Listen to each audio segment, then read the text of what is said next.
50% accident reduce করা সম্ভব। সড়কে অথবা মহাসড়কে আমরা এখন সময়ের দাবি হচ্ছে সড়কের মধ্যে পাবলিক ট্রান্সপোর্ট যেগুলো আছে, পাবলিক সার্ভিস যেগুলো আছে, বাস, মিনি বাস, দূরপাল্লার বাস, মাঝারি বাস, এইগুলোর মধ্যে একটা নির্দিষ্ট গতি নির্ধারণ করে দেওয়া। যে আমি প্রথমত একটা কথা বলি, জনাব তারেক রহমান সাহেব উনি বিদেশে ছিলেন, উন্নত কান্ট্রিতে 17 বছর ছিলেন।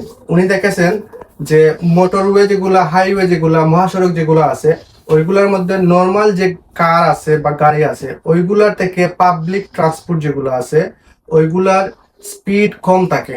তো আমার এই দাবিটা হচ্ছে, আমার এই মেসেজটা আমি দিতে যাচ্ছি আপনাদের সবার কাছে, যে আমাদের মহাসড়কে দেখা যায় যে গাড়িতে উঠলে সব থেকে স্পিড, মানে উনাদের সময় চলে যাচ্ছে, উনাদের সবকিছু চলে যাচ্ছে, যেতেই হবে, মানে মানে খুবই খারাপ ভাবে কি বলবো, মানে ডমিনেটিং করে গাড়ি চালানো হয় আমাদের মহাসড়কের মধ্যে।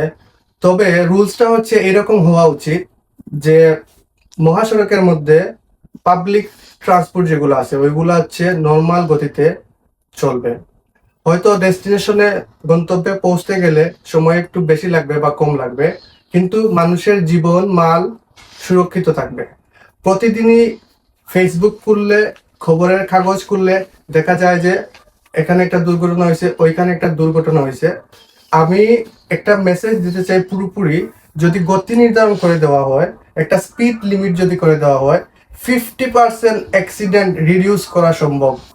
সো আমি চাচ্ছি আমার সাথে আপনারা সবাই একমতে আসবেন এবং সড়কে গতি বা স্পিড লিমিট, পাবলিক ট্রান্সপোর্ট যেগুলো আছে, মানে হচ্ছে জনসাধারণের যে যে ট্রান্সপোর্টগুলো আছে, বাস, মিনি বাস, বিরতিযুক্ত বাসগুলো আছে, ওইগুলোর মধ্যে যাতে একটা নির্দিষ্ট গতি, নির্দিষ্ট স্পিড বেঁধে দেওয়া হয়। এই স্পিডের বাইরে যাওয়া যাবে না।